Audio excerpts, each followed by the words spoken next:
listening to the Talking Shrimpers podcast, sponsored by Surgical Holdings. Ryan Innes, Lily Savage, Forest Green Rovers. Did you have a nice day at the seaside? I'm only joking. No, I'm not joking at all. Come on to Southend. Welcome to CSP. I'm your host, Sensei Phil, with Katie, Finn and Charlie. And we've got the brilliant Luke Walsh joining us later from the Luke Walsh podcast. Coming up, a top 6 win at last. Let's check in with the guys. Charlie, we failed miserably last week at International Women's Day. Did you remember to get your mum some flowers for Mother's Day yesterday?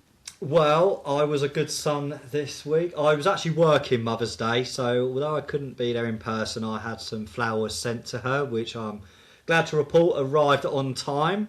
So that $7.99 extra delivery fee was well worth it. As I said, I was working it unfortunately, but I said I'll take her out next weekend for something to eat and stuff. So that'll be nice. Fair play. What about you, Finn? Yep, I was also a good son. I took my mum to some afternoon tea. So yeah, it was good. It's been a good weekend, really. Yeah, very good. Very nice. Katie, you had a game, didn't you, yesterday? We'll come on to that later. But yeah, did you manage to catch up with Mummy? The present I bought my mum hasn't actually arrived, so not a great start. I use Charlie's delivery company. Yeah, I wasn't paying £8 delivery. So I just wrote in the card, it's worth the wait, and then we'll build the suspense when it arrives. Well, it was also my wedding anniversary yesterday. So I treated my wife to Southend on Saturday and the Legends Lounge. And then we stayed after, had a few drinks with a couple of guys from the consortium. So that was good. Good laugh. Good catch up with them. And then, managed to see my mum yesterday. Sadly, my dad's, as you know, not well at the moment in hospital. So we only really saw my mum there. But yeah, it was nice to catch up. So happy Mother's Day to all those mothers out there. We will start with Gateshead. Let's do the miserable first. Very disappointing result. I think after our Truro predictions, I said 1-0. It wasn't even that good. 1-0 in the end. What went wrong, Charlie? I'm actually trying to cast my mind back, because although it was only a week ago, it seems ages ago. Yeah, it was like Saturday, so sort of overtaken the whole thing.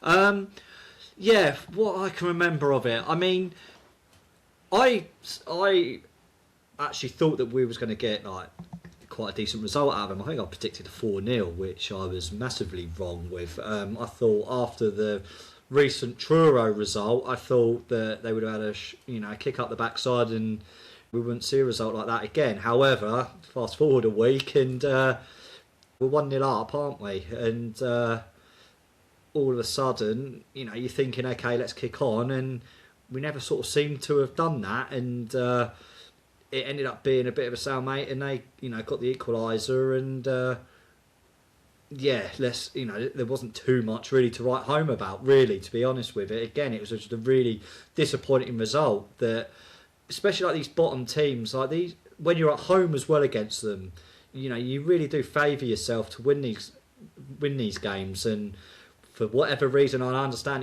they're in a bit of a dogfight themselves down the bottom there, and I think Gateshead's form has picked up a little bit over recent weeks. Yeah. But still, it was a disappointing result from our side of things. Finn, we had plenty of chances second half. Again, another story of wasted chances. And I don't know if you were at the game, but the boos at the end, it was, the North Bank, I've never seen them clear out so quickly. And the players went over to applaud them, and they said, "Clear off, don't know it." It was a bit of a toxic ending, wasn't it?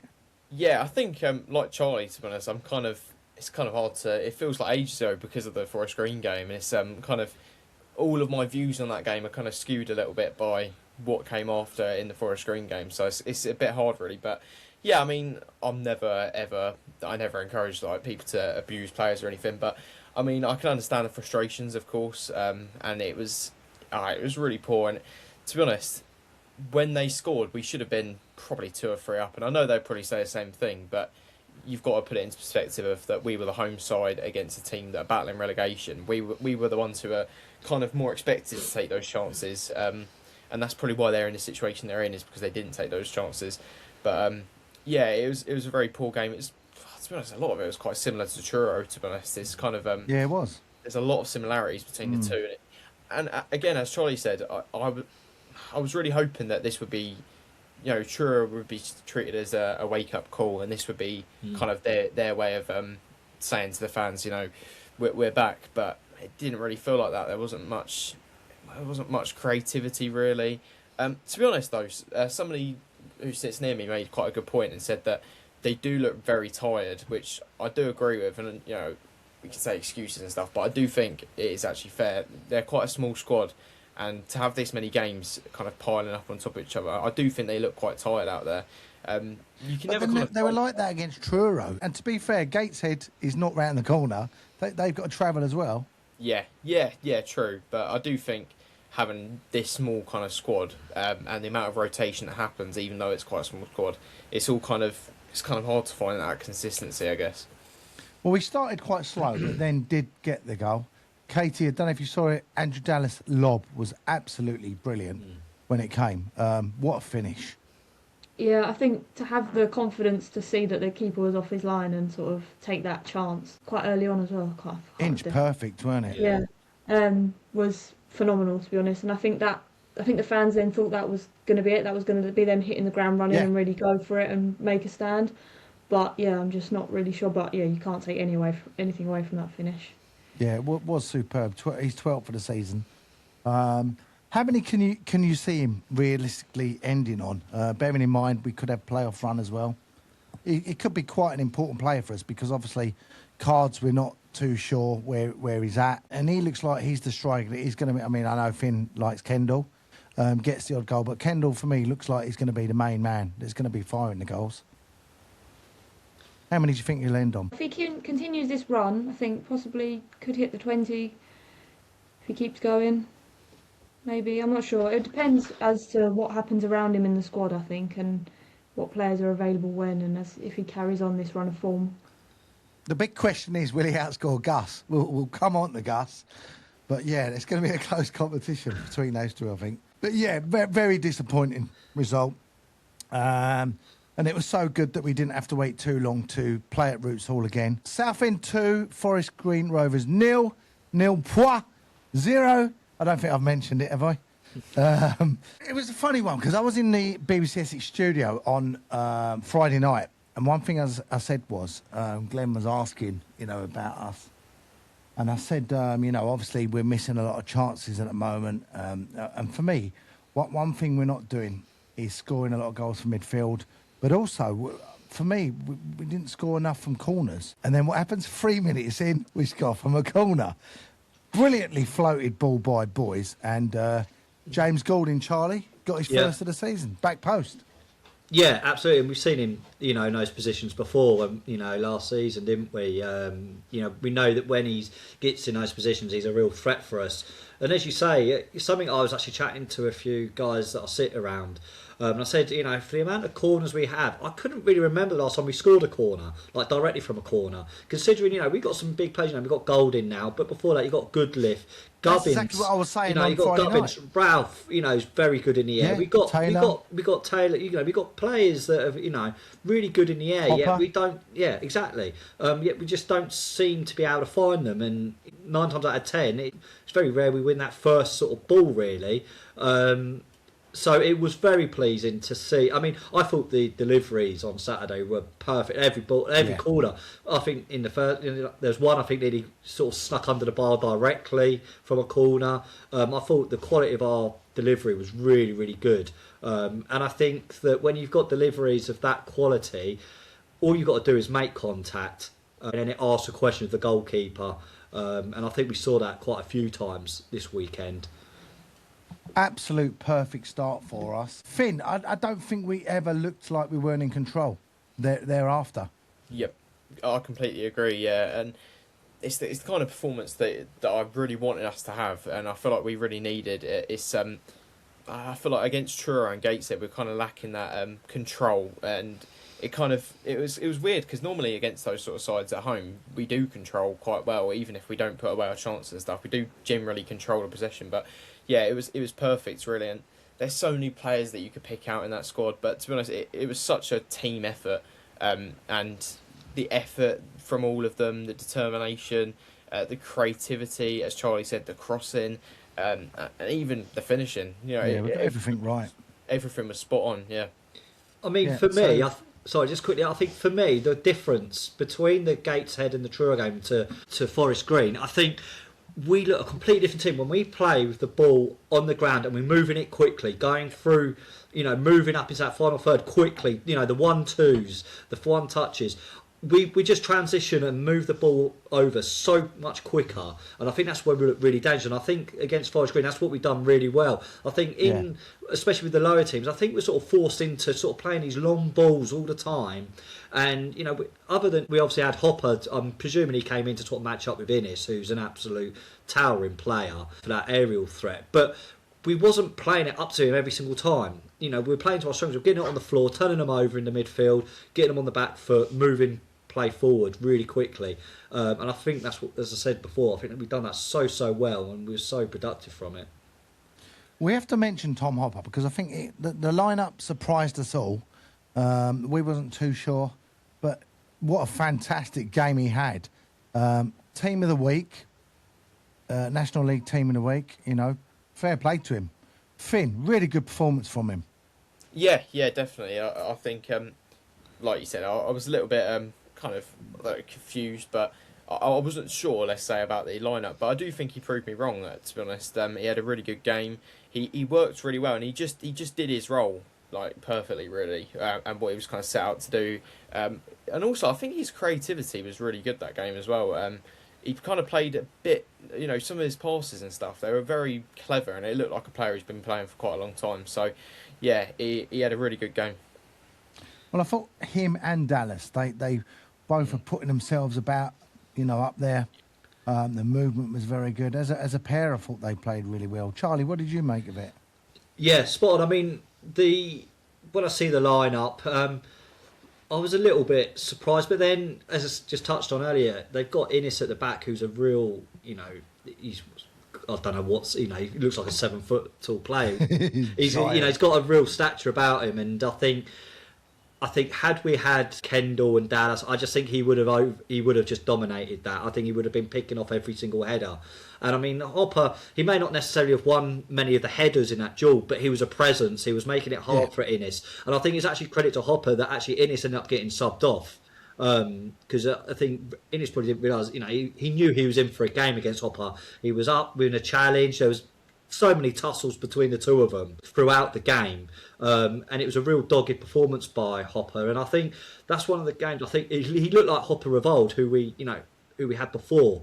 I thought it was a really, really good performance for him. And him and Dallas, Dallas flourished off of that, picking up the balls that dropped, creating. And I think the two of them, that partnership was really, really strong to me. And fair play to Kev, who got the lineup absolutely spot on. Mm-hmm.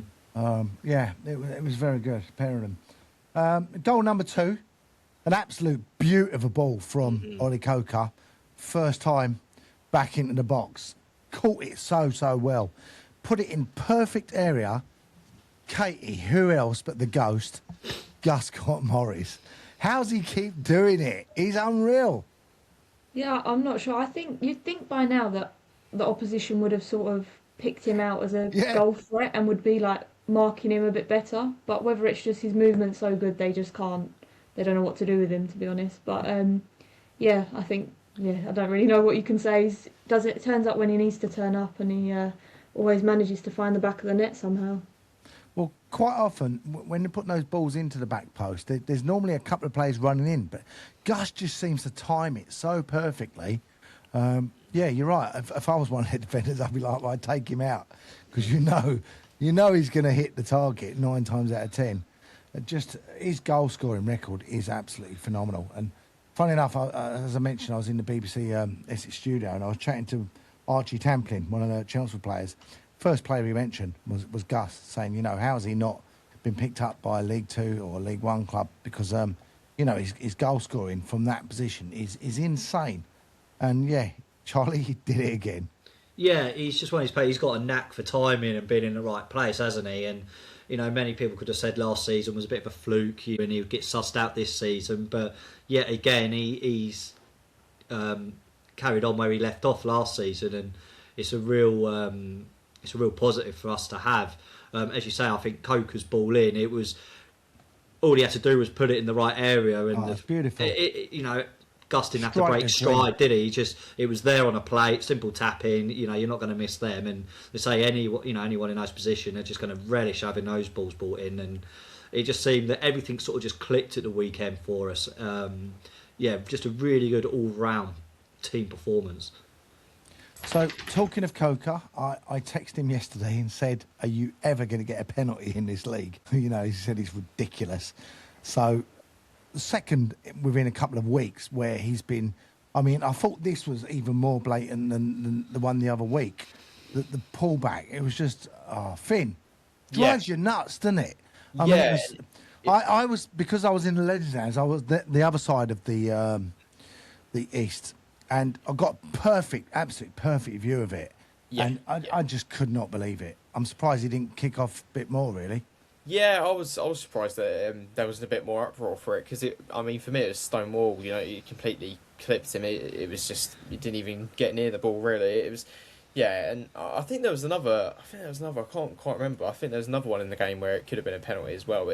Honestly, it was just the referee in that game. And I know we won as well, so this is how you know I'm not just speaking out of bitterness or anger, but the referee in that game, I thought all game pretty much was so poor, and not just against us actually. I think it was also poor. There was some ones where clear fouls on Forest Green players, and our players weren't booked, there was no foul or anything. It was just a mess completely. I mean, to be honest, I know that that player, when he got fouled by Gus, got a lot of stick for the rest of the game, but it was quite close to me, and to be honest, I think he was lucky to get away with a yellow, if I'm completely honest.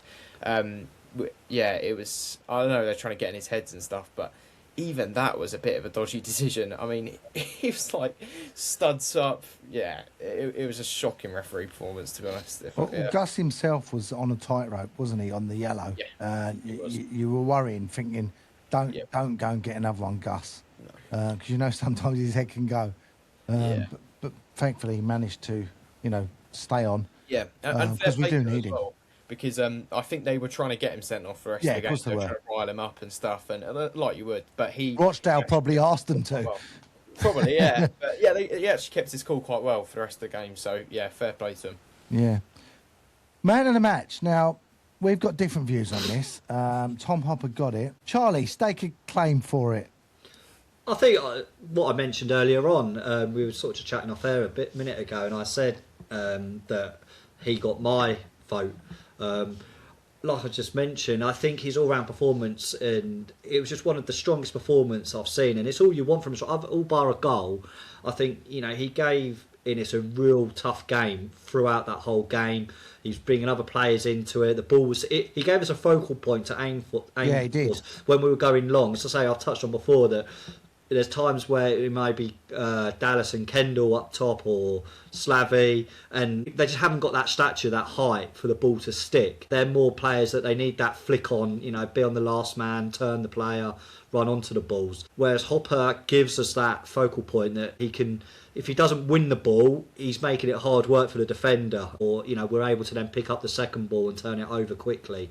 I thought he'd done that so well. It was a real tireless performance from him. I'd imagine he was absolutely shattered after the game.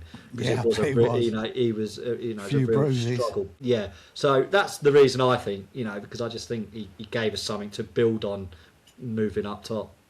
Finn, what about you? You had a different name, didn't you? Yeah, I mean, it's not necessarily that I disagree with Charlie on any of that, to be honest. I think he did have a great game, and I think he did do everything that he said. But I just think, for me, I mean, you could pick out anyone, really. It was such a good team performance. But the kind of standouts for me were, I thought Coker and Boys together. I mean, if you could give man of the match to two people as a partnership, I mean, they're such a good partnership. And I actually think, I was talking to a few fans about this after the game, and we were saying that I do think Coca might be, and this isn't because we sponsor him as a podcast.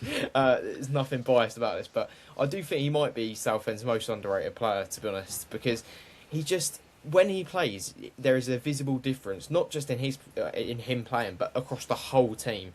There's that stability, and he's on the ball so much. He's linking up play. I mean, the pass for Gus's goal. It was a beautiful ball, wasn't it? Yeah, and I think him and Boys need to start together a lot and really build up a partnership on the left side. It kind of reminds me of Bridge and Funguk a few seasons ago, how they had that kind of partnership on the wing. I think they have quite a similar sort of thing going on there. And I know a lot of people say about Bridge starting, and whilst I do love Bridge, and I think he's had a real few good performances this season, but I do think Boys is quality, and the stats prove that as well. I also thought, I don't know what everyone think about this, but I actually thought Colin in goal played really well. I know he was put under pressure a lot, and there was a few times where he maybe looked a little bit shaky or it looked a bit like close, but I actually think that's more to do with Forest Green's pressure, and I think he dealt with it really well to not have made any mistakes that game. And as I think Charlie said it earlier, he gives us, I mean, how we were playing this game was we were playing out from the back, playing to the defence, and I think Colin offers us that. Well, I went for, I thought Keenan had an excellent game. Yep. Broke up the play, which gave the likes of Cokes the freedom to pick and pass. Yeah, I thought he was sensational all over the pitch. And Joe Gubbins as well. I thought, he got so many blocks in. But that's good. We've had 5 different names, which tells you how good the performance was. And that's kind of what we want to be talking about, isn't it? Rather than, getting draws against the likes of Truro and Gateshead. And, Luke Walsh has joined us. Luke, great to have you with us. Hello, Luke. Hey, cheers for having me on, lads. I suppose I'm that kind of annoyance at the moment, being a Halifax fan. I kind of... bugger off. Yeah, just a little bit. Well, don't go away. We're going to have a very quick break, and then we're going to chat to Luke, and we've also got Harry Boys on Teammates. Don't go away, guys.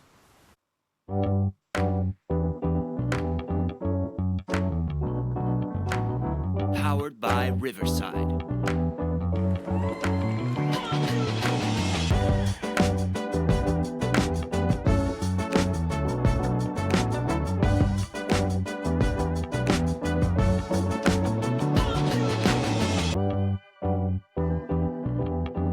This is the halftime show in memory of John Gurrell. Yeah, so welcome, Luke Walsh. Good win for you on Saturday. 84th minute winner against Boreham. First of all, have you been surprised by Boreham this season? What have you made of it? I think at the start of the season, I certainly have, particularly for a newly promoted side. It's like the same with Scunthorpe, I suppose. I don't think anyone really expected them to, being in around the playoffs now. I know for Boreham Wood under Luke Garrard, he's got a lot of experience in this league from last time they were actually in the league. And I know they were, until the season they went down, they were competing towards the top end of the playoffs. But what surprised me more with Boreham Wood is actually the way they play. They've always been renowned, I think Southend fans will be very well aware, that they've always been renowned to be really defensively strong and, grind out results. Whereas this season, they actually try and outplay sides, and it's effective as well. And I suppose for a newly promoted side, it's always a gamble. But I think Boreham Wood, based on what I've seen this season, have certainly got the players, and I think they've strengthened as the season's gone on as well. And I've been really impressed with them. So, as I said, you've got a good win Saturday. You've been on great form, actually, just looking at you. So, last 4 games unbeaten. You obviously won that. Before that, you won away to Hartlepool, who are not too far away from you. Before that, you got a draw against Sutton, and then you got a draw with Rochdale. So your form has been pretty decent going into that game. What did you make of the game on Saturday? I thought it were 2 very good teams, to be honest. If I'm being honest, I think Bournemouth are probably the best side I've actually seen on the day at the Share this season. We said that, actually, didn't we? Yeah, I think I've seen a lot of people. I think Scunthorpe fans have, and even York fans when they've played them. A lot of people are really impressed with them. And to be honest, for us to get all 3 points, it took a really good performance. I know we conceded 2 goals, but I thought we defended well, and we took our opportunities as well. And I think we caught them out on the break. I think from Bournemouth's perspective, you could say they're a little bit naive away from home at Halifax. It should be a good point for them. But they were trying to get the winner, and I suppose we caught them out on the break, and that's where we've been quite dangerous this season. But overall, I was really impressed with them, to be honest. So coming to Southend, obviously we chat about Southend every week. One week we're like, oh, we were great, and the next week, oh, we were awful. It's great to get an outsider's view. How do you see our season's gone? And obviously going on from the playoff final last year, have you noticed any differences?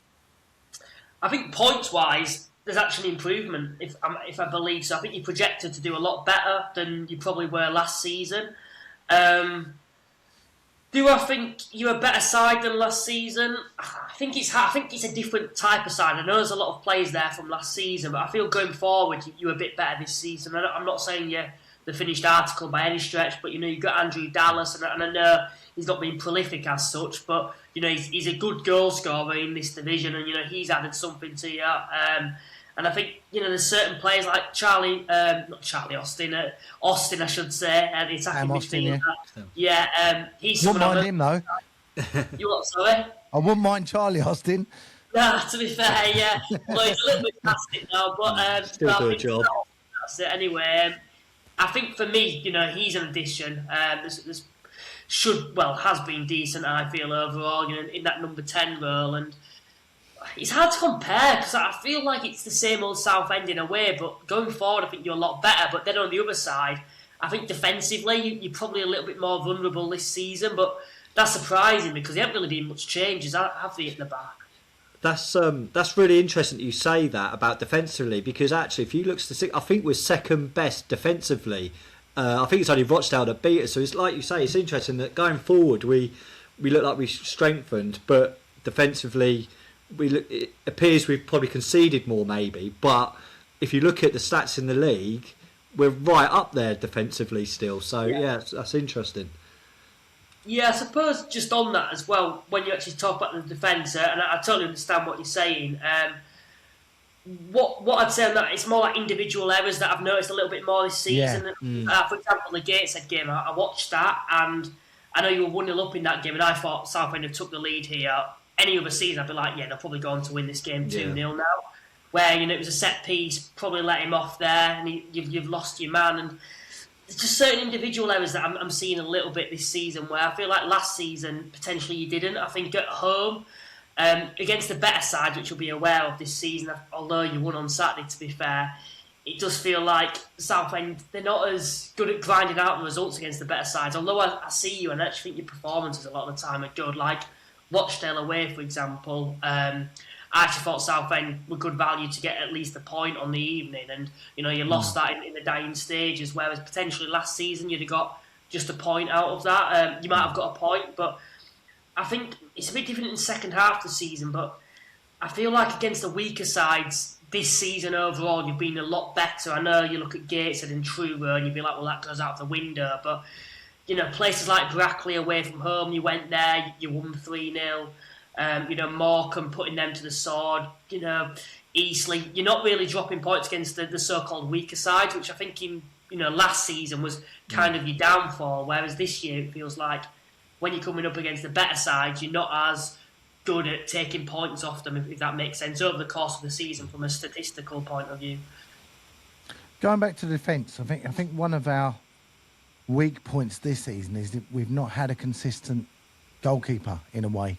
And I mentioned it several times on the podcast that, when we had Hayes, he's now moved on. But, it wasn't a case of, number one, that's your man. Neither of them, between Colin and Hazy, were taking that shirt and saying, well, I'm going to own it. And, we've now got Owen Mason's come in as well. He made an error the other week. So we've not, for me, we've not had a Watmuff like Rochdale have had, who's phenomenal goalkeeper, I've got to say. Maybe that is a big reason. We've obviously changed the keepers quite a bit this season, so it might have dismantled the defence. What's your opinion on that? When I say defensively, I don't mean Southend are poor defensively by any stretch when I say this at all. They're still one of the best sides, as it's been proven, the second best defensively. What I'm saying is kind of last season, I felt a little bit more comfortable, particularly against the better sides. I think Southend were better at grinding out results, and I think individual errors at this season have kind of cost you. At times, I say that.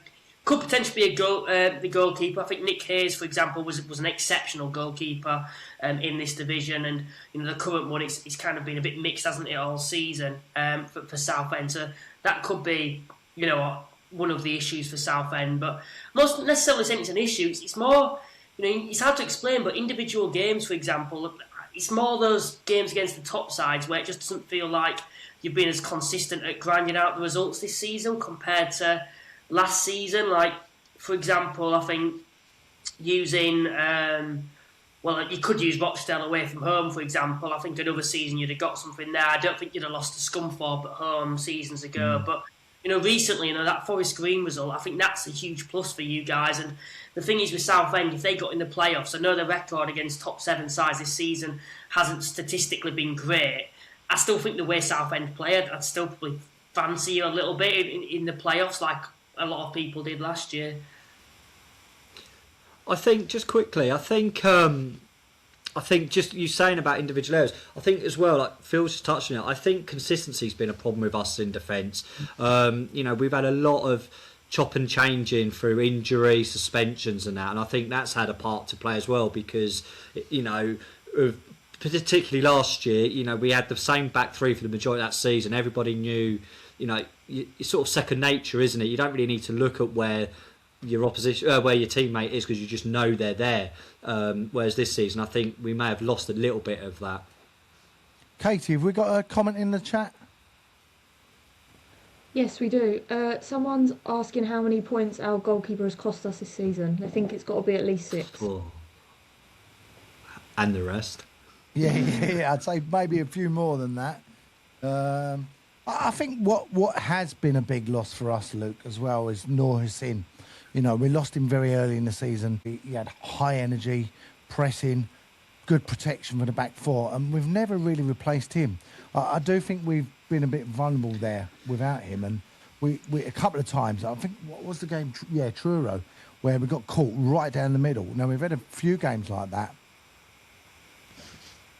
Yeah, well, I remember him in the playoffs last year. He was exceptional. I think Parallon, I believe he's moved on, hasn't he now? He's not. No, he's still there, but he's injured as well. He's injured. Yeah, well, I know he's probably a big loss as well. I remember him from his time there as well. And it's hard to explain from an external perspective. It really is. Like I mentioned, I don't think it's that Southend are weak defensively at all. You still know what you're getting from Southend. They're really hard to break down, and they rely, and you may disagree with this, I always often feel that Southend rely quite heavily on set plays, if that makes sense, to kind of score the goals. And, like I mentioned, just really organised defensively, catch on the break, or, they score from set plays and set pieces. And, that's what you kind of expect from Southend. And I think this season overall, like I've said, I actually think you're probably a slightly better side. Are we predictable, Luke? That's the question. Are we predictable? Yeah, but I don't think that's a bad thing, if that makes sense. Because it's like Halifax last season, we're very predictable. We just sat back really hard to break down, and then we catch teams on the break. Southend, you know what to expect. I know when Southend come to the shade that they're going to come to us. They're going to be really hard to break down. They've got that high press that they use, and we know what to expect from them. But it's actually containing it, which is an issue, I feel, to be honest, overall. So we faced each other at Roots Hall in September. Comfortable 3-0 win for us. Sure you remember it. Halifax are a different proposition now, though, aren't they? Yeah, I think as the season's gone on, we've become a lot stronger. I think we're a lot better going forward. One thing I will say about that game that's coming up between the two sides, I'm very happy that it's at the Shea and Roots Hall, because I think if we were going to start playing, you beat us, to be honest. It's a bit of a bogey side away from home, Southend, and Roots Hall, I always see that as a difficult place to go, to be honest. I think it's one of the hardest in the league, if I'm being honest.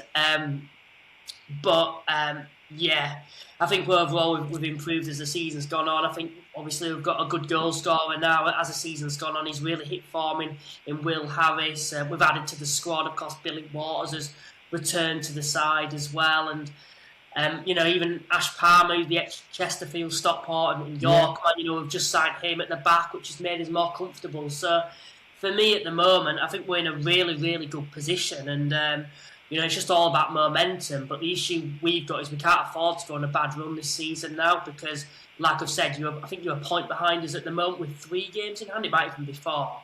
And we know once you've played those games, you're going to be above us again. But we need to be looking to hunt down sides. It's like the Forest Green game, we saw that as quite a bad result, thinking Southend had beaten Forest Green. We could have really done with Forest Green getting something. Well, now I look at it as like, well, let's look at trying to chase Forest Green. They're on worse form than Southend. They're only 6 points above us. And the only reason that they're within the top 7 now is because of the form in the first half of the season. The second half of the season, they've been really inconsistent and they've fallen off a cliff. And if we keep going in the form that we are doing, we won't have to be concerned about Southend, dropping points. We'll overtake Forest Green if we can continue in the same vein. Hopefully, you never know. Point. We might both be in the playoffs. We've got another question from Katie. Yes, it's for you, Luke. It's a question for you, Luke. What are your thoughts on us signing Cardwell? Well, I know from his previous time at Southend, he was very well liked. What I'll also say on him is I think a lot of people with a striker always expect to be like prolific, if that makes sense. I think there's a lot more to his game than just being a prolific goal scorer overall. I know it didn't particularly work for him at Forest Green Rovers, but he holds the ball up well and he's a nuisance. I remember him from when he was previously at you. I think it's a great addition, and you've got that goal scorer in someone like Andrew Dallas, who you can rely on, and we know what he's capable of from the last time he was from his time at Chesterfield and Solihull. On that note, Cardwell, as I said, after Saturday I was in the bar after. I was chatting to one of the consortium members, Paul Redball, and we were saying, where's Ian? He's taking ages. Eventually Ian come in, he said, Harry Cardwell come in. And I couldn't stop looking at him. He's gorgeous. he is a gorgeous man. And great player. Be great when we get him back again. Really, really will. Hopefully for that playoff running, if we make it, I'm sure we will. Maybe we're both. But it looks like we're both at the moment, as you said, battling for that 7th place. Can you see it going as far as the end of the season? Or do you think we're both going to sneak in a bit higher than that? I think it's getting tight, isn't it? It's really tight. A few weeks ago, I think after the Gateshead result and then as losing to York away from home, I was like, that's kind of it. But then Southend, you've dropped points against Truro yourselves and Gateshead yourselves, and we've picked up in the last 2 weeks. I remember before Hartlepool away, which was not this game, the game before for Halifax. I remember thinking, whoever wins that game remains in the playoff race, and whoever loses is out of it. So it would have been Hartlepool in this position now, and because we won that, we always felt there's that slight hope. And even then going to Boreham Wood at home, it was like must-win game. If we don't win this, then we can kind of kiss goodbye to the playoffs because Southend will just make the numbers up on us and Forest Green and Scunthorpe look sorted. But we won that, so not all of a sudden now I'm quite optimistic. But it can very quickly change, and as I've mentioned, so hard to predict, isn't it, from week to week? If we go on a bad run now, that's our season over. I'm not saying Southend could afford to drop too many points, but it's in your hands, if that makes sense. You could lose one of the games and go above us still. I'm looking at our fixtures. We've got Solihull away, Carlisle and Scunthorpe. Carlisle at home and Scunthorpe at home. For me, you've got to be looking at least 4 points from those 2 games. And, Solihull away is a must-win again. And I think after that Scunthorpe game, if we picked up probably have those 3, 6 or 7 points, then I'd be saying, we're still within a chance. But it could very easily change in the next few weeks. Yeah, you got, as you said, Carlisle, Scunthorpe, and then Altrincham away on the bounce. Yeah, there's a tough period for you. Not long after that, obviously, you've got us. I think that's going to be a big game. So your last game is Woking away, I believe. We faced Wealdstone at home. We've not had any joy out of Wealdstone this season. We played them, I think, twice, haven't we? Lost in the league, lost in the cup. Yeah, it's a team we hate. So going into that game, we would hope to have had it wrapped up by then. What's your form like against Woking? I think it's reasonable, to be fair. I do want to hear that. think, yeah, you were hoping that they were bogey side. It's terrible. I remember us beating them a few years ago at their place in the last minute. I don't think it's particularly brilliant, but I don't think it's particularly bad. I'm just looking now. We've won 8 games, drawn 7, and they've won 6 in the last few times. Last season we drew 0-0 at them, and season before we won, and the season before that we won. So unbeaten at their place in the last 3 meetings. That sounds good, doesn't it? No. Guys, you got any questions for Luke? Yeah, I mean, just quickly, I think, Luke, from your point of view, I mean, we see it last season that there's always seems to be a team. I mean, last season was the run-in for that play-up for that 7th spot was ridiculous. It could have gone down to one of any 4 teams, I think. Nobody sort of wanted to take that position. Everybody was losing points when they had the opportunity to, gain a bit of momentum.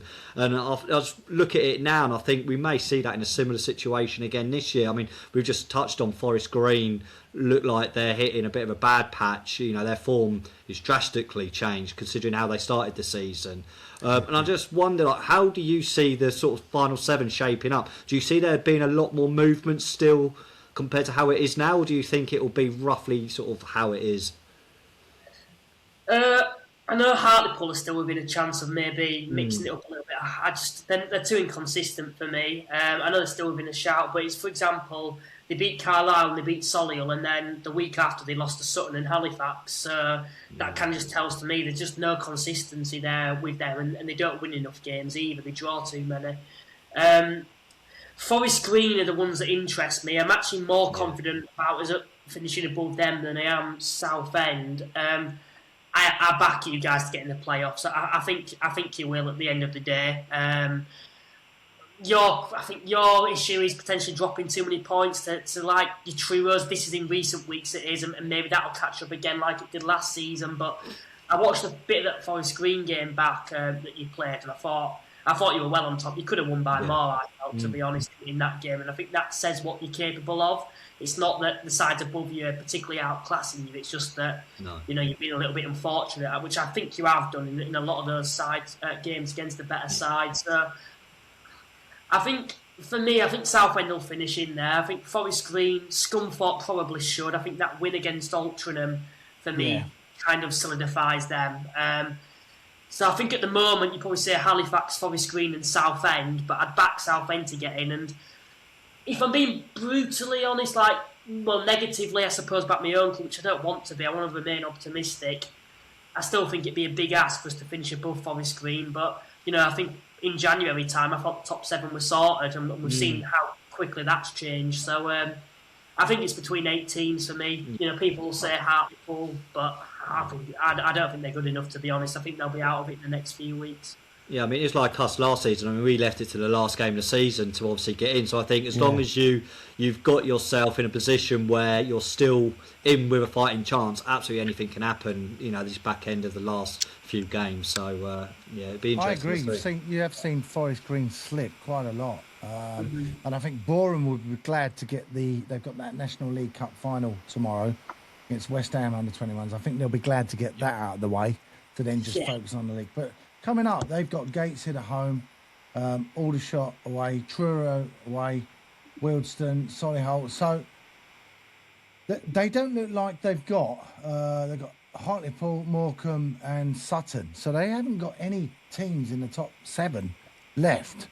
So I would expect them to be in there. Carlisle, obviously, as you say. But, yeah, I agree. I think Forest Green are definitely catchable for both of us. And even Scunthorpe to a point. Luke, who's your money on from at the top end? Rochdale and York have obviously been going unbelievable. Who's your money on to win it out of those 2? I mean, it'd be an injustice to whoever doesn't go up out of those 2. Yeah, it certainly will. Southend win our league that season, weren't they? The Notts County Wrexham season, it's very similar to that. But they're probably not as high-profile clubs with, the American things and the size of Notts County. But I said York at the start of the season, and I've remained all along with York, even probably now. When it might actually change, maybe after tomorrow, because I think if Rochdale go to you guys and win, then I think that takes some doing, to be fair. I think that'd be a really good win, and maybe then it'd change. But if I'm being honest, I think York are a better team, actually. I actually think they're a better team. I think they've got better players. I think Rochdale have been excellent. I think they're slightly overperformed. I'd still expect them in the top three. I expected them in the top three, I should say. I actually had them second at the start of the season, but I didn't expect them to be, looking at getting over 100 points come the end of the season.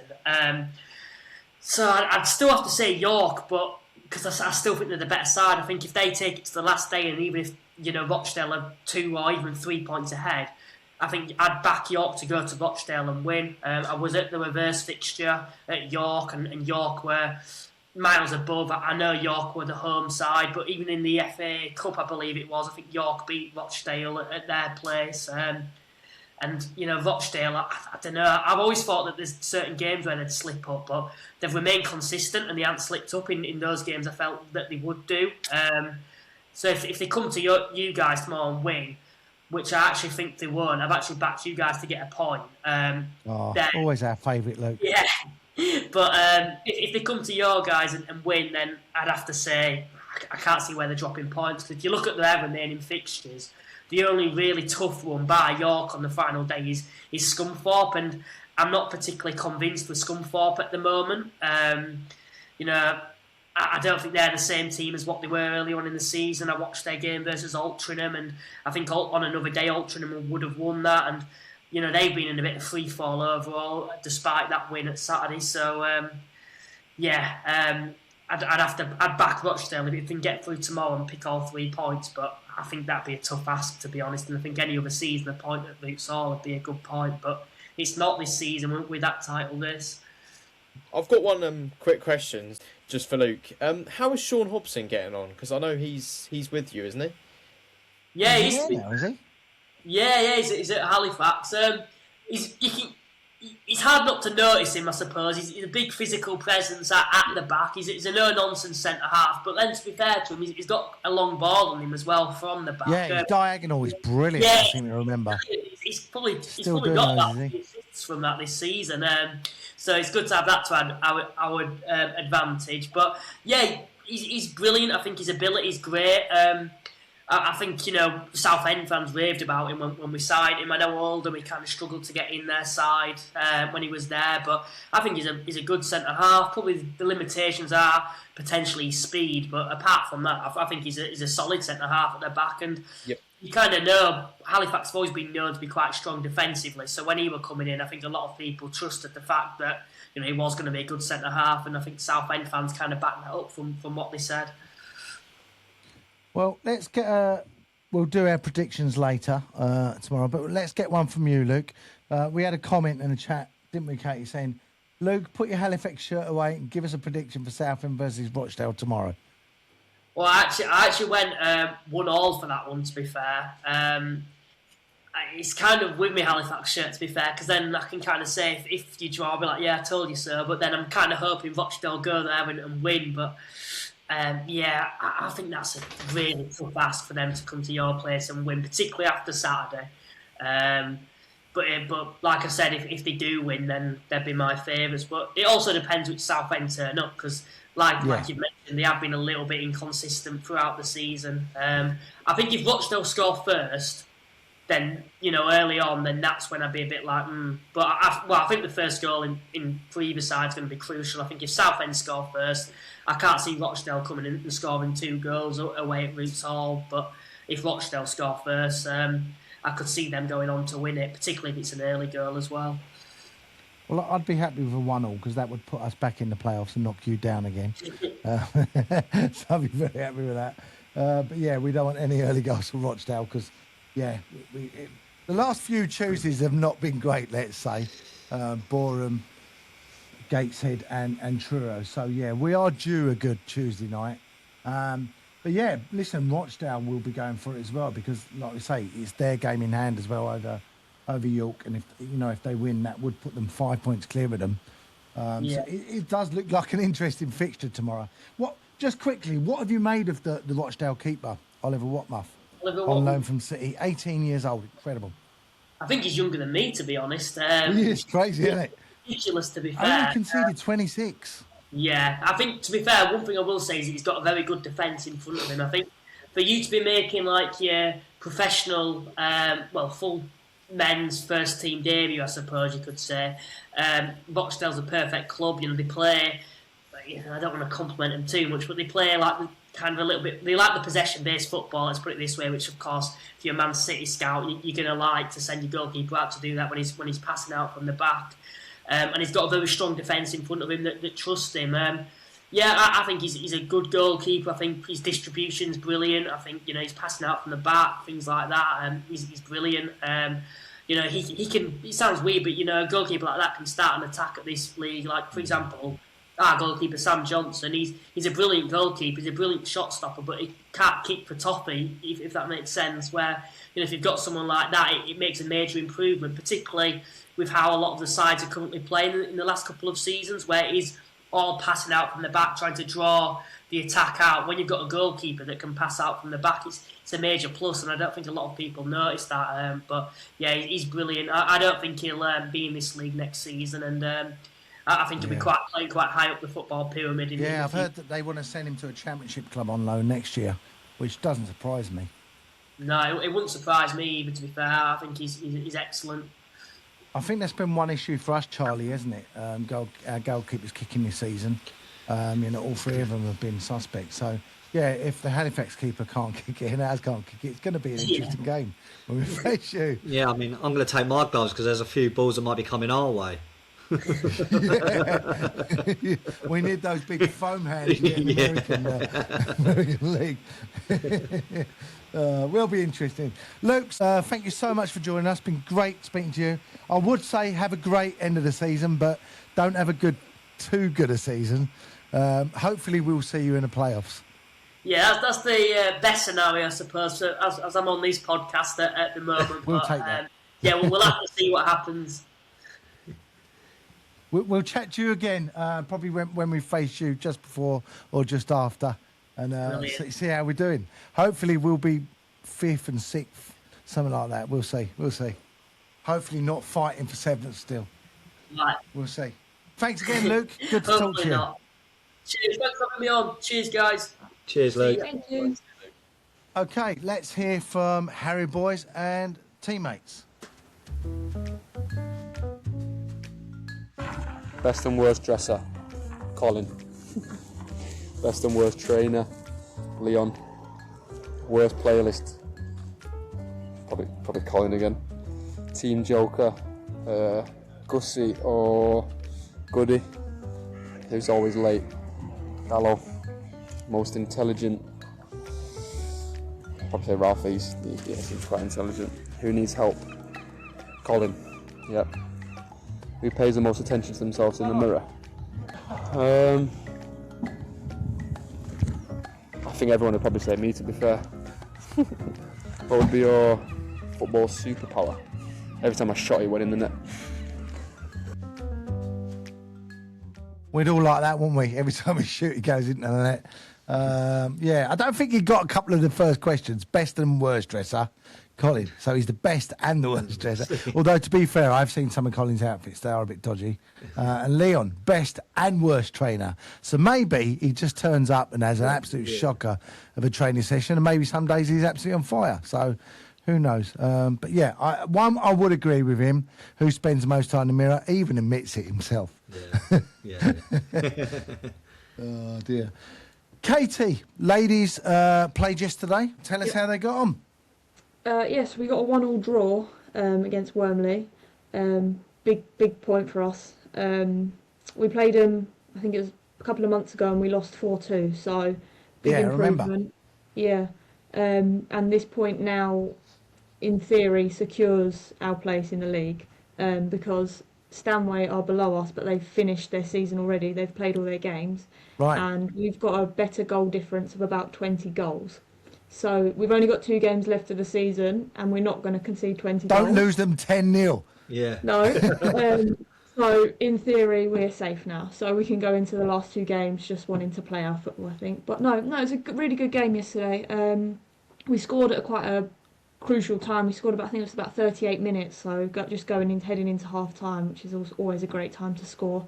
Hannah got her first goal. Hannah Stone. Yeah, first goal. Well done to her. Yeah, it came from a really long throw from Lauren, our captain, who's throwing our asset. Teams don't really know how to deal with him. Yeah. Yeah. And we managed to poke it past the keeper. And then, unfortunately, we conceded literally on the 90th minute. So, a bit frustrating not to get the 3 points, but still big improvements from past few games and obviously when we played them a couple of months ago. So, I think it's just given the girls that little boost and proven that what we're doing is working. It's just going to take time. It's something to build on as well, isn't it, now? To get a bit of momentum. You say you've only got a couple of games left, but if you can finish on a high, it gives you something to go into the next season with, doesn't it? Yeah, definitely. And I think as well for the game on the 16th, we want to use that as a platform for us to be able to showcase what we can really do. And we all know this season hasn't been our best and not what any of us have wanted to achieve this season. But that's something we can really put our effort in towards and focus on and use that as a way to show people that we are entertaining to watch and that you should give us a bit of time of day because at the end of the day we can play some nice football. Yeah. So no, really important point. But yeah, really good game. Justin was there, so it was nice to see him coming down to watch. Oh, he's got a stinking cold. Hope you didn't go near him. No, I didn't get to He's near been him. moaning about it all week. Yeah, so I think he'll be quite happy after the weekend. 3 points from the men and a point from us. So Yeah. Excellent. No, yeah. Very good Probably game. one of our better weekends. Have we got a game this weekend? We are playing Hashtag again, who we played last week. Home or away? Away, but only in Basildon, so not too bad. I was going to say that's round the corner for me. I think they play at Bowers, don't they? No, they play at Woodland School. Oh, do they? Yeah. Yeah, I got sent off there when I was a kid. I won't tell you about that. Yeah, no. So we've got Hashtag. Okay. And what time is that? Signed, 2 o'clock kickoff, I believe. Super. Yeah, we've just signed a player from the division above as well for the last few games of the season. She played for us a couple of seasons ago. Lily, her name is. She's a phenomenal player. She's come from Atletico London, which are third in the league above. So she's Is that just to the end of the season, do you say, or is that permanent? Yeah, well, she's signed for us, so hopefully she'll want to stay with us next season. Yeah. But I don't know what her plans are. But yeah, definitely till the end of the season. So I think that little boost of fresh legs, fresh perspective. She played really well on Sunday, so a great Fantastic. asset. And hopefully can help us It's really positive for the last few games. Yeah. Well, 2 o'clock at Woodlands in Basildon. I will be there. I'll be there, as it's not too far. Got no excuses. See the girls hopefully get some more points on the board. So yeah, well done, ladies. Well done. Thank you. Right, up next, big one tomorrow, Charlie. We've been talking about it. Rochdale at home. Rochdale obviously in a battle with York for the title, as we mentioned, and I think that is going to go toe to toe to the end of the season. Luke is quite confident on a 1-1 for us. Looking at their form, I don't know if I want to look at this, to be honest. Yeah, they've won 4 consecutive wins. They're unbeaten in 15. Won 12 of those. Pretty terrifying looking at that, isn't it? And that Tuesday's not been great lately. Yeah. Funny enough, I was literally just looking at the results myself because I knew it had gone on for quite some time. I didn't realise actually how long it had gone. Yeah. I think their last defeat was an FA Trophy game, so I'd imagine they didn't really take that as serious. I mean, I think they lost on penalties regardless.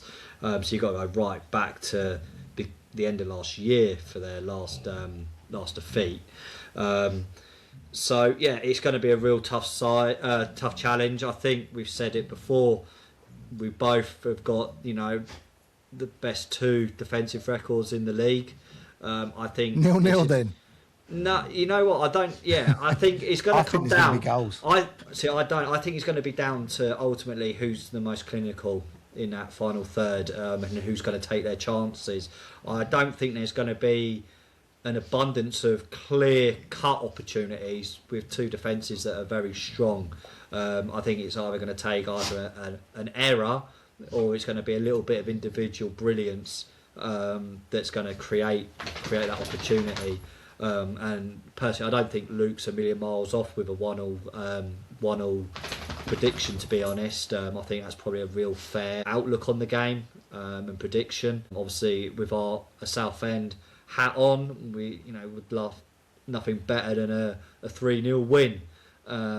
But if it means that we take a scrappy 1-0 win through a defensive error or it being a piece of absolute brilliance, we'll take it. Just saw the comment, 15 unbeaten, as I said. We are poor on a Tuesday night. That's a 3-0 win for Southend then. Katie, we'd take that, wouldn't we? You there, Katie? Oh, sorry, yeah, it buffered. Yeah, no, definitely. Yeah, definitely. I think, like they say, Tuesday nights haven't been our most glorious performances as of recently. But I think the win on Saturday was a huge win, points-wise and mentally. So I think if we can even perform half of what we did on Saturday, we stand good chance of getting something from it. But I think, yeah, we just need to go in with the same mentality of, yes, it's a top 17, but we did it once against Forest Green. And that's the thing. Now we've broken that duck. Hopefully it's not long we've got another one. Yeah. So carry on that momentum. Yeah, carry on the momentum and prove that we aren't a team that can only beat the teams below us. We can also challenge the ones above us. And I think, that will create a huge statement, I think, in the league as well, if we can get something from it. I'm sure York would be delighted if we could do that. They really would. I mean, I think it's going to boil down to a couple of things. I think really interestingly, and I actually joked about this when it happened on Saturday, but I think Finn actually put something out on his channel on Blues News that us attacking the South when the team gets swapped over at the beginning of the game, obviously predominantly we attack the North Stand in the first half, South Stand in the second half. Yeah. Saturday that we obviously lost the toss and we was attacking the South Stand. And it's odd because I was joking the other day that actually we played better in the second half. And is that, I was like, maybe Kev should just turn around and say, right, it's the second half, we're 3-0 down, go out and play. But interestingly enough, we attacked the South Stand in the first half, and it's one of our better performances. It's good observation. Yeah, and but I also think now as well, it's I think especially this closing end of the season, I think it's about consistency and having that consistent team selection. I mean, especially up top, that's where we see a massive rotation. 1 week Dallas seems to be our constant up top, and it's then trying to find who partners him. And from week in, week out, it seems to be a different strike partner from game to game. And also in the middle of that park, there's a lot of rotation. And I just think now we need to try and get that constant in the middle and up top. And I think we started really well. We played really well Saturday. I'd like to see that sort of that same 11 start, albeit I'd imagine maybe Goodliff coming in for Golding because Golding by all accounts. Yeah, he hobbled off at the end. He hobbled off with a bit of cramp, and he came with us with a bit of an injury. And I think Kev's alluded to that he wouldn't have wanted him to play this many minutes. He was sort of forced into it. So maybe with Goodliff coming back in, that would just slot in, which isn't a bad thing because, say, Goodliff and Taylor and Gubbo have sort of all played at the back there for a period of time. But I think that midfield three looked really good, and I think Hopper will should rightly be full of confidence after his performance. So it's just about continuity now. I think he'll start Kendall, and I only say that because Tom obviously he worked his butt off on Saturday. He would have had a lot of bruises by the end of that game. Can you ask him to do it again sort of 3 days later against a team like Rochdale? It's a big ask, but he might do. I mean, you say that, but I mean, Hopper hasn't been someone that's been a regular feature for us. True. He's come on and he's come on and made the odd sub appearance, or he started and come off. He's not sort of had a run of 2, 3, 4 games on the spin. So I appreciate you say he had his work cut out on Saturday, but he's not had a huge amount of game time. So I'd like to think that he's still fairly fit. So yeah, it'll be interesting, but I just think I'd just like to see a bit of the same, if that makes sense. And let's try and build a squad, that core 11. So then, but like I said to you earlier, with the back three that we've got, that's chopped and changed over time. Whereas in the past, that's been quite a solid area for us. Well, if he recovers, he definitely deserves to start. I mean, yeah, brilliant performance Saturday. Let's get some predictions on this one. Luke obviously said 1-0. What are you going for, Katie? I think I'm going to go 1-0. I think with For us? defensive records, obviously. Just checking. Yeah, that'll be a twist, wouldn't it? I think with both their defensive records, I'm not sure it's going to be a goal fest. I think it will be a sit back, dig deep, and a one goal winner. Charlie? I'm going to go with Luke. I actually agree with Luke. I think it will be a 1-0. I think, as I say, I just think it's going to be who's the most clinical. And then it's typical Southend, is it? Because actually, and we spoke about it, although we haven't beaten, other than Saturday, these top six sides, we've been in a game, we've played probably some of our better football against these top sides. I think we play better against sides that want to play football, and I think it'll be a real contest. It'll make for a really good game, as it always is against them. But yeah, I think 1-1. Well, like we said, the two meanest defences in the league. But I think it's going to be a blockbuster of a game. I'm going to go for 2-2. But yeah, we'll take a point either way. And if we get a win, absolutely brilliant. But yeah, it's going to be a very, very interesting game. We want to start strong, start early. We want North Bank to get behind the boys with the whole ground, really. From the off, put it at Rochdale. Yeah. And I think that's what helped on Saturday, wasn't it? That early goal gave some real momentum. Settled everyone down. If we could try and suck that ball in nice and early, then we'll be in for a right game. Well, Saturday we go away to Altrincham. Another tricky place for us to go. Altrincham sitting in 16th, scored 44 and got 56 against. They lost 2-1 to Scunthorpe the weekend. Their form has been very up and down, but their home form, the last 5, they're unbeaten, and they've won the last 3 on the trot at home at the J. Davison Stadium. It's going to be a tough fixture, don't you think, Charlie? Yeah, I think so. Like you say, they're a bit unpredictable. It's hard to really tell what side you're going to get there. They're going to feel a bit more confident being at home. As you say, they seem to do better at home than they do on their travels. But we don't do too badly on our travels, to be fair. We seem to perform really, really well on the road. Having played quite a few games at home now, it seems a bit odd to say that we've got an away game after having so many away games on the spin beforehand. But yeah, it will be another different test. Obviously for us, we've got a lot of games coming thick and fast, so it's how quickly, we hope that nobody comes through with any injuries, everyone comes away unscathed, and it's how quickly we can then recover from that, because Rochdale will, it'll be a real tough test for the players physically. So it's just how quickly they can, rest and recover. But I'm sure that we'll be able to give them a real good test, and I can't see a reason why we can't get a result there. So last week we were all debating who the mystery midfield man was. Noah Marwain has come in from Preston on loan. Haven't seen too much of him yet. He came on for the last few minutes on Saturday. He looked like he's got a bit of presence, bit of pace, likes to take the ball forward. Katie, would that be perfect opportunity maybe to give him a run on Saturday? I don't think he'll get too much tomorrow, but we could be surprised. Yeah, I mean, it would be a twist for the opposition, wouldn't it? They wouldn't know what to do with it.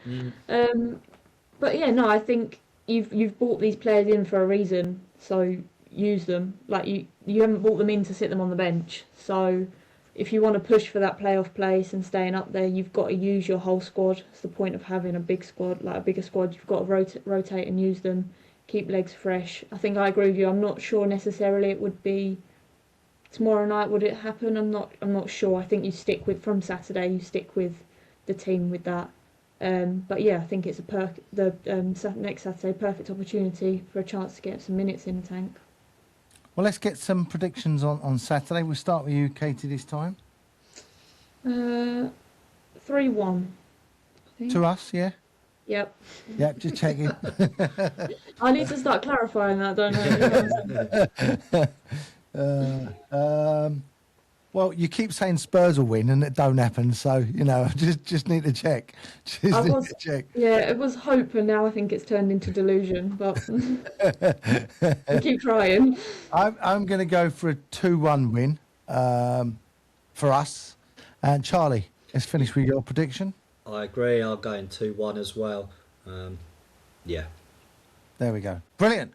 So back next Tuesday, we've got reaction from Rochdale and Altrincham. We might have a trivia quiz, possibly. We'll find out. Thanks again to Finn, Charlie, Katie, and our guest Luke Walsh, and to our sponsor Surgical Holdings. Please don't forget to comment, like, and subscribe, and we will see you soon. 3 points tomorrow. Up the Shrimpers. Get behind the boys nice and early. See you then.